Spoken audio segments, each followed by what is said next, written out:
In this video, I'll show you how to create a WordPress website with Namecheap.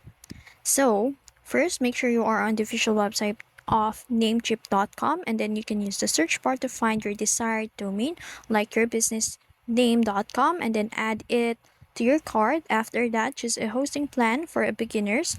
So the Stellar shared hosting plan is affordable and reliable. So once both domain and hosting are in your cart, you can proceed to check out and pay using your preferred method. It could be debit card, PayPal, or others. So check out, and then after purchasing, go to the Namecheap dashboard. And then in here, click go to see panel next to your hosting plan. So assumingly we have purchased a hosting plan in here.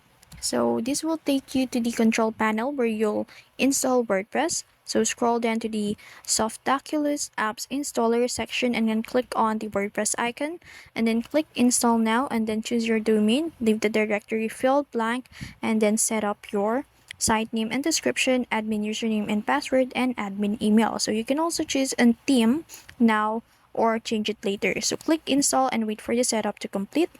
After installations, click on the admin URL, usually yourdomain.com slash WP dash admin, and then log in using the credential you just created, and you're now inside your WordPress dashboard. So from the dashboard, you can choose a theme under appearance, then themes, and then add pages like home, about, and contract, install plugins like Elementor, Yoast, SEO, or WooCommerce. So take your time to explore and build the look and functionality you want. And that's it. So you've successfully created a WordPress website using Namecheap. So if you found this video helpful, don't forget to like, share, and subscribe to the YouTube channel.